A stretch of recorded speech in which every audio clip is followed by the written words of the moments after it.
तो ये कहानी है एलेंसवॉर्थ शहर की, जहाँ पर हम दो आदमियों को देखते हैं। उन्होंने एलेंसवॉर्थ में एक बहुत बड़ी कब्र बनाई है। इस कब्र में उन्होंने बहुत सारे इंसानों को एक साथ दफन किया था। असल में एलेंसवॉर्थ में एक पैंडेमिक आ गई है, एक वबा आ गई है, जिसके चलते लोग बीमार होते हैं और मर जाते हैं। ये वबा तेजी से लोगों में फैल रही थी और बाकी जो लोग उसी पेंडेमिक का शिकार हुए थे, ये लोग उन सब लोगों को एक तहखाने में डाल रहे थे ताकि वहाँ रहकर ये लोग मर जाएं और वबा आगे न फैले। इसी वबा के चलते शहर के मेयर भी मर जाते हैं, जिसके मरने से पूरे शहर में परेशानी फैल जाती है। इन लोगों को अपना शहर चलाने के लिए जल्द से जल्द एक नया मेयर चाहिए था, जिसके लिए ये लोग एक जादूगर को चुनते हैं, क्योंकि उन्हें लगता था कि जादूगर अपने जादू से इन सब लोगों को सारी मुसीबतों से बचा लेगा। यहाँ तक कि इस वबा से भी सभी तो उस जादूगर हेनरी के मेयर बनने पे राजी थे, लेकिन पुराने मेयर का असिस्टेंट फ्रैंकलिन सभी लोगों से कहता है कि इस चीज का क्या सबूत है कि ये वबा हेनरी के जादू से नहीं फैली।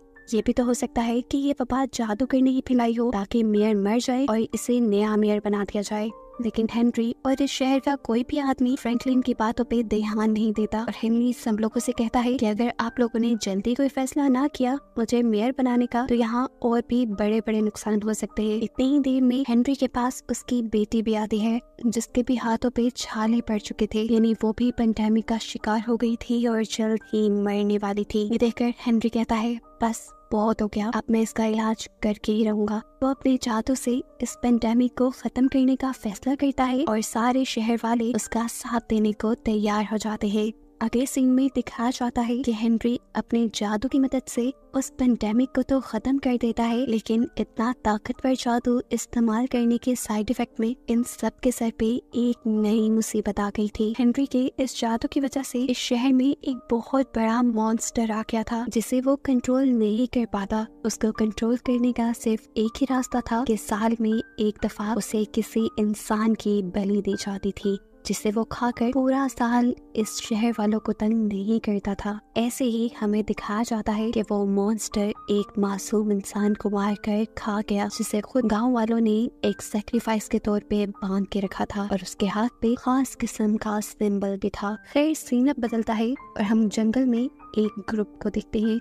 इस पूरे ग्रुप ने एलेंसवॉर्थ की कहानियां सुन रखी थी और ये लोग उस शहर को देखना चाहते थे। इनमें से एक बच्चे के हाथ में मैप भी था, जो सही रास्ता मिलने पर बहुत ही एक्साइटेड होकर आगे बढ़ जाता है, लेकिन उसकी एक्साइटमेंट उसी के ऊपर भारी पड़ गई। भागते हुए उसका पाँव एक पत्थर से टकराया और वो गिर गया। ऐसे में उसके पाँव की हड्डी टूट गई। उसकी खराब हालत को देखते हुए उसका साथी, जिसका नाम है माइक, वो उससे कहता है तुम यहाँ पर अपनी साथी के साथ आराम करो, मैं जेसिका के साथ जंगल में जाता हूँ फॉरेस्ट ऑफिसर या किसी डॉक्टर की तलाश में। तुम लोग मिलकर कोशिश करना कि हमारे वापस आने तक कोई कैंप लगा लो। माइक और जेसिका चलते चलते पहुँचते हैं एक ऐसी जगह जहाँ पर लकड़ियों के जरिए एक क्रॉस बनाया गया था और उस पर लिखा गया था कि शहर के अंदर आना मना है। माइक इसके ऊपर लिखी हुई वार्निंग पर एतबार नहीं करता और उस क्रॉस को पार कर लेता है। हालांकि जेसिका ने उसे ऐसा करने से मना भी किया था। मजबूरन अब जेसिका को भी उसी के पीछे आना पड़ा। ये लोग अब आगे बढ़ते हैं। पहले तो उन्हें इस शहर में कोई नजर नहीं आया, लेकिन फिर उन्हें एकदम से बैल बजने की आवाज आई, जो इंसानों के होने का साइन था। जबकि दूसरी तरफ हम इनके दूसरे साथी को देखते हैं, जिसका पाँव टूटा था। उसे यहाँ पर एक तहखाना नजर आता है। ये वही तहखाना था जिसके अंदर मूवी के स्टार्ट में बहुत सारे इन्फेक्टेड लोगों को डाला गया था। उसके साथी उसे कहती है कि तुम ये तहखाना नहीं खोलो, ना जाने इसके अंदर क्या होगा। लेकिन उसे तो हर चीज जानने की जिद थी, जिसके चलते वो इस तहखाने को खोल देता है। पहले तो उसे कुछ नजर नहीं आया और जैसे ही उसने मुड़कर अपनी साथी की तरफ देखा तो दिखाया गया एक बड़े से मॉन्स्टर ने एकदम से उसे पकड़ कर निकल लिया। यानी ये लड़का मर गया। उसको मारने के बाद उसकी एक टांग मॉन्स्टर ने उसकी साथी लड़की के ऊपर फेंक दी, जिसे देखकर वो बुरी तरह डर गई। इसके बाद मॉन्स्टर खुद उस तहखाने से निकल आता है, जिसे देखकर वो लड़की और भी ज्यादा डर जाती है और वहाँ से भागने की कोशिश करने लगती है, लेकिन ये मॉन्स्टर भी उसका पीछा करने लग जाता है। यहाँ सीन कट होकर हमें एक हॉल में इस शहर के लोगों को दिखाया जाता है। जहाँ पर हम जादूगर हेनरी और शहर के बहुत से लोगों को देखकर ये जान चुके थे कि ये एलेंसवॉर्थ शहर है जिसके अंदर वो दोनों बच्चे आ गए। हैरानी की बात थी, इतने साल गुजर चुके थे लेकिन हेनरी और उसके सारे शहर वाले बिल्कुल पहले जैसे ही थे। यहाँ तक कि इस शहर में कोई बच्चा भी नजर नहीं आ रहा था, जैसे ही ये शहर बदला ही ना हो। यहाँ पर जादूगर हेनरी अपनी छड़ी घुमाता है और छड़ी में से निकली हुई रोशनी एक लड़की के ऊपर रुक जाती है और उसके हाथ पे एक अजीब सा सिंबल बन जाता है। इसका मतलब था कि अब ये लड़का अपने शहर वालों को 1 साल तक बचाने के लिए उस मॉन्स्टर का खाना बनेगा। ये सब देखकर हेनरी की बेटी बहुत ज्यादा गुस्सा हुई। उसने कहा, डैड बस बंद भी कर दिए सब, कब तक हम उस मॉन्स्टर के लिए एक एक करके अपने शहर वालों को मारते रहेंगे? हमें उसे मारने का कोई तरीका ढूंढना चाहिए। ऐसे तो एक एक करके एक वक्त वो आएगा जब हम सारे शहर वाले उसी का खाना बन के खत्म हो जाएंगे। क्या हम उसका चारा बनने के लिए ही जी रहे हैं? ये सब कुछ वो दोनों बच्चे बाहर खड़े हुए विंडो से देख रहे थे। इससे पहले कि ये बातें सुनकर वो लोग यहाँ से भाग जाते, इन दोनों को हेनरी के बॉडीगार्ड देख लेते हैं जो इनके यहाँ से भागने के सारे इरादे फेल कर चुके हैं। सीन कट होता है और हमें जंगल में देखने को मिलता है कि उस बड़े से मॉन्स्टर ने इनकी दूसरी साथी को भी मार खाया था। जहाँ जेसिका और माइक यानी इन दोनों बच्चों से हेनरी मिलता है और कहता है कि अगर तुमने शहर के बाहर बोर्ड पढ़ लिया था तो तुम्हें हमारे शहर एलेंसवॉर्थ नहीं आना चाहिए था। हेनरी के मुंह से एलेंसवॉर्थ का लफ्ज सुनते ही माइक के तो जैसे होश उड़ गए थे। उसे यकीन नहीं आ रहा था कि वो इसी शहर में आ गया है जिसके बारे में लोग कहानियां लिखा करते हैं। खैर कहानियां तो इन्होंने भी सुन रखी थी और इन्हें पता था कि अब इनकी जान खतरे में आ चुकी है। ये लोग भागने का डिसाइड करते हैं, लेकिन उससे पहले ही हेनरी के गार्ड्स इन्हें पकड़कर जेल में डाल देते हैं, जहाँ पर इन्हें दिखाई देता है वही लड़का जिसे आज सुबह हेनरी ने बलि के लिए चुना था।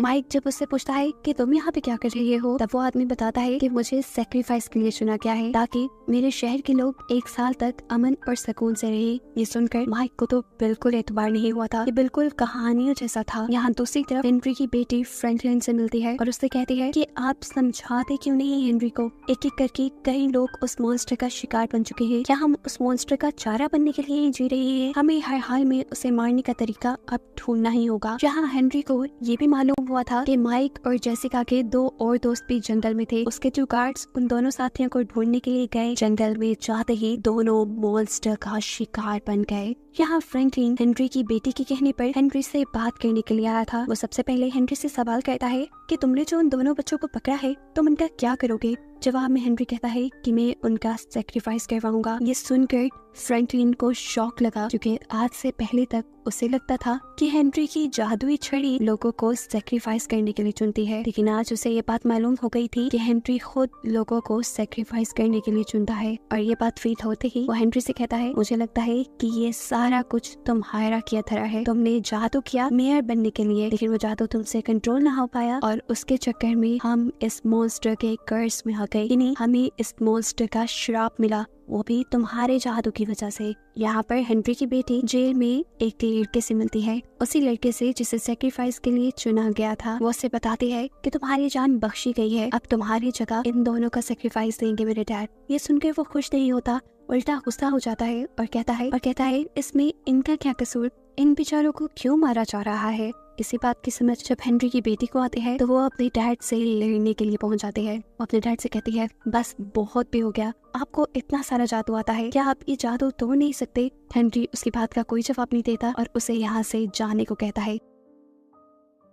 इस चीज पे उस लड़की को गुस्सा आ जाता है और वो जाने से पहले अपने डैड की मैजिक बुक चुरा लेती है और इसी बुक से उसे ये मालूम होता है कि ये बीमारी और किसी की नहीं बल्कि उसके डैड की ही फैलाई हुई थी। यहाँ सीन कट होकर हमें दिखाया जाता है कि सैक्रिफाइस का निशान अब उस लड़के के हाथ से खत्म होकर माइक के हाथ पे आ गया था, इसलिए उसे सैक्रिफाइस के लिए ले जाया जाता है, जिसकी वजह से दूसरा लड़का बहुत ज्यादा नाराज था।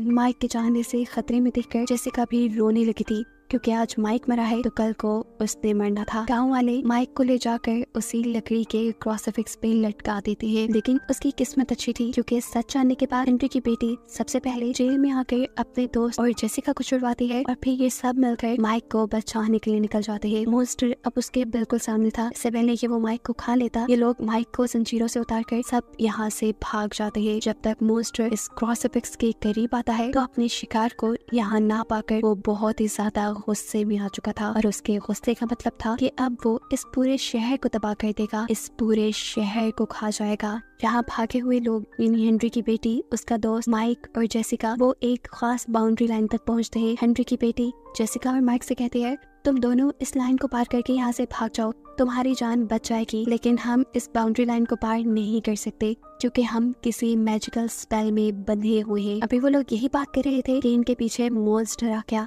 मॉन्स्टर का गुस्सा देखते हुए जेसिका कंफ्यूज हो जाती है और नीचे गिर जाती है। उसकी जान बचाने के लिए हेनरी की बेटी का दोस्त उसकी मदद करता है और उसे उठाकर बॉर्डर के पार ले जाता है, जिसकी वजह से वो खुद भी जलकर राख हो गया। मॉन्स्टर अभी तक जेसिका का पीछा करना चाहता था लेकिन वो नहीं कर पाया क्योंकि वो खुद भी उन्हीं मैजिकल स्पेल्स यानी जादू मंत्रों में फंसा हुआ था। हेनरी की बेटी भी यहाँ मॉन्स्टर को चकमा देकर गायब हो जाती है। अगली सुबह जब शहर में सब लोग उठते हैं तो देखते हैं कि उनका सेक्रीफाइस तो पूरा हुआ ही नहीं था। सिर्फ यही नहीं बल्कि अब हेनरी भी शहर में नहीं था। ये एक बहुत बड़े खतरे की अलामत थी। इसीलिए फ्रैंकलिन यानी हेनरी का असिस्टेंट सभी शहर वालों को हॉल में इकट्ठा होने को कहता है। असल में हेनरी अपनी बेटी को ढूंढने के लिए जंगल में आया था। यहाँ माइक और जेसिका जो के भागते भागते जंगल से बाहर सड़क तक आ गए थे, वो डिसाइड करते हैं कि वो किसी करीबी पुलिस स्टेशन जाएंगे और पुलिस के साथ यहाँ वापस आकर अपने बाकी दोनों साथियों को बचाएंगे। यहाँ जंगल के अंदर दिखाया जाता है कि हेनरी को उसकी बेटी मिल गई थी लेकिन वो उससे बहुत ज्यादा नाराज थी। वो उससे कहती है, मुझे पता है कि ये सब आपका ही किया धरा है,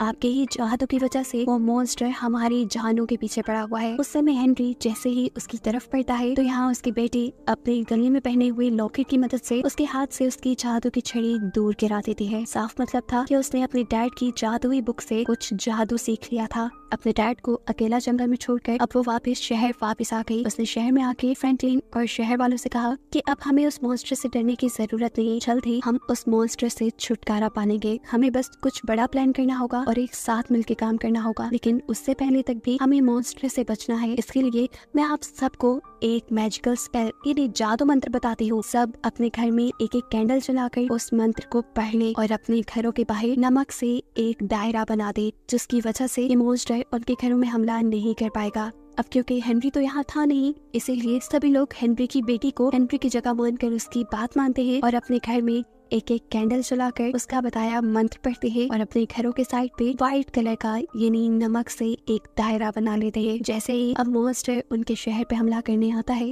तो वो कई घरों में उनकी बनाई इसी बाउंड्री की वजह से नहीं जा पाया। लेकिन यहीं पर एक आदमी जो उस मॉन्स्टर को अपने घर के सामने देख चुका था वो घबरा गया। गड़बड़ी में उससे कैंडल नीचे गिर गई और उसकी कैंडल के बुझने से उसके घर के इर्द गिर्द बनी हुई जादुई बाउंड्री भी टूट गई और ऐसे मॉन्स्टर ने उसको और उसकी बेटी को हमला करके मार डाला और खा लिया। ये सब फ्रैंकलिन ने भी अपनी आंखों से देख लिया था और वो खुद भी बहुत ज्यादा डर चुका था। उसने भी अब फैसला कर लिया था कि वो इस मॉन्स्टर को खत्म करके ही रहेगा। इन सबको मारने के बाद मॉन्स्टर दोबारा जंगल में चला जाता है, जहाँ अब उसकी नजर पड़ जाती है हेनरी पर। उसके पास क्योंकि जादू की छड़ी नहीं थी इसीलिए वो उसके जादू के कंट्रोल में नहीं आ पाया और उसने हेनरी पर भी हमला करके उसे मार डाला।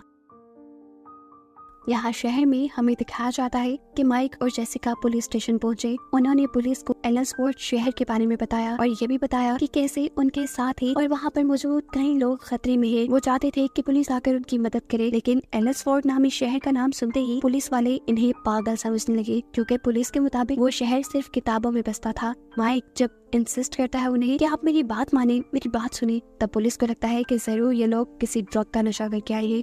इसी जुर्म में इससे पहले कि ये इन दोनों को अपने जेल में डाल देते, माइक होशियारी दिखाता है और उन्हीं के पास से उनकी पिस्टल को चुराते हुए उनकी कार लेकर दोबारा जंगल के अंदर आ जाता है। एलेंसवॉर्थ के सारे शहरियों को बचाने के लिए जंगल में आकर इनका सामना हुआ दोबारा उसी मॉन्स्टर से, जिसे देखकर जेसिका दोबारा डर गई। लेकिन यहाँ माइक ने उसे गोली मारी और वो डर गई, यहाँ से चला गया। अब जल्दी से माइक और जेसिका आए शहर के हॉल तक, जहाँ पर हेनरी की बेटी सभी शहर वालों को इकट्ठा करके खड़ी थी। माइक उसे बताता है कि हमारा सामना अभी मॉन्स्टर से हुआ था, लेकिन हमने उसे जब गोली मारी तो वो डर के वहाँ से भाग गया। इसका मतलब था कि उस मॉन्स्टर को मारा जा सकता है। हेनरी की बेटी भी कहती है, हाँ उसे मारा जा सकता है अगर हम सब लोग एक दूसरे का साथ दें। इतने सालों तक मेरे डैड ने आप सबको डरा कर रखा, पर अब नहीं। मैंने अपनी डैड की बुक से बहुत सा जादू सीख लिया है। उस जादू और आप सब लोगों की मदद से मैं उस मॉन्स्टर को मार दूंगी। ये सब लोग उसकी मदद करने के लिए मान जाते हैं और फिर एक प्लान बनाते हैं, जिसके चलते इन्होंने मॉन्स्टर के लिए कुछ ट्रैप बनाए थे और एक साथ मॉन्स्टर पे हमला करने की ठानी थी। सिर्फ बंदूक की गोलियों से ही उस मॉन्स्टर को नहीं मारा जा सकता था, क्योंकि वो जादू से बना था, तो जादू से भी वार करना जरूरी था। और जादू बनाने के लिए हेनरी की बेटी पहले उसकी गुफा में जाकर उसका टूटा हुआ नाखून चुरा लाती है, जिसके काफी सारे हिस्से उसने अपने लॉकेट में डाल दिए, जिस लॉकेट में उसने अपना जादू बंद किया था। अगले सीन में दिखाया जाता है कि सब लोगों ने माइक को क्रूसीफिक्स से बांधा हुआ है मॉन्स्टर का सेक्रीफाइस देने के लिए। ये सब असल में उसके लिए एक ट्रैप था। मॉन्स्टर जब उसे देखकर खुशी से खाने के लिए आया तो वो भी इनकी चाल समझ गया। जमीन पे मौजूद उसे ट्रैप का पता चल गया, जिसको पार करते हुए अब वो माइक तक आ गया। इससे पहले कि वो माइक को मार देता, माइक उसे अपनी गन से शूट कर देता है। ऐसे में वो मॉन्स्टर जैसे ही पीछे होता है तो उसका पाँव भी ट्रैप में फंस जाता है। मॉन्स्टर को थोड़ा सा ही कमजोर होते देखकर यहाँ पे मौजूद सभी लोग अपने तीर और बंदूकों से उसके ऊपर हमला शुरू कर देते हैं, और इन सारे हमलों से वो मॉन्स्टर और भी ज्यादा गुस्सा हो जाता है। इन सारे हमलों के साथ साथ हेनरी की बेटी को अपने जादू का हमला भी करना था, लेकिन इस हमले में उसने थोड़ा टाइम लगा दिया, जिसके चलते मॉन्स्टर ने अपनी सारी जंजीरें तोड़वा ली और एक एक करके इन लोगों को मारने लगा। सब लोगों को खतरे में देखकर माइक सभी लोगों को जंगल की तरफ भागने को कहता है। सभी लोग जब जंगल की दूसरी तरफ भागते हैं तो माइक और जेसिका जंगल की दूसरी तरफ भागने लग जाते हैं। भागते भागते इन्होंने वो लाइन क्रॉस कर ली, जो लाइन ये मॉन्स्टर नहीं क्रॉस कर सकता था। ये मैजिकल बाउंड्री थी। इसी चीज का फायदा उठाते हुए माइक बाउंड्री की दूसरी तरफ ही रहकर उस मॉन्स्टर के ऊपर गोलियां चलाता है। इतनी ही देर में यहाँ पर हेनरी की बेटी इन्हीं होप भी आ जाती है और अपने लॉकेट को पकड़कर एक मैजिकल स्पेल बोलते हुए एक बड़ा सा जादुई हमला इस मॉन्स्टर के ऊपर करती है, जिसकी वजह से वो मॉन्स्टर जलकर मर जाता है। और इस मॉन्स्टर के मरते ही हम देखते हैं कि एलिस वार्ड में मौजूद सभी शहरी भी इसी तरह जलकर मारे जाने लगे थे। असल में ये सब लोग भी हेनरी की जादू की वजह से एक टाइम लूप में फंस गए थे। इस टाइम लूप में फंसने की वजह से इनका टाइम बदला ही नहीं, ना टाइम बदला ना इनके शहर में कुछ और बदला। काफी सालों से ये ऐसे ही जिंदगी गुजारते रहे। इनके पास कोई बच्चे भी नहीं हुए। आम इंसानों से इन्होंने कहीं ज्यादा जिंदगी गुजार ली थी। इसीलिए जैसे ही वो मॉन्स्टर मरा, इनका कर्ज भी खत्म हो गया, टाइम लूप भी खत्म हुआ और ये सारे इंसान भी जलकर मारे गए। अब एलिस वार्ड के सारे लोगों के मरते ही जैसे एलिस वार्ड शहर भी खत्म हो गया और उसका नाम बस अब किताबों में ही मिलेगा। यही बताते हुए ये कहानी यहाँ खत्म हो जाती है।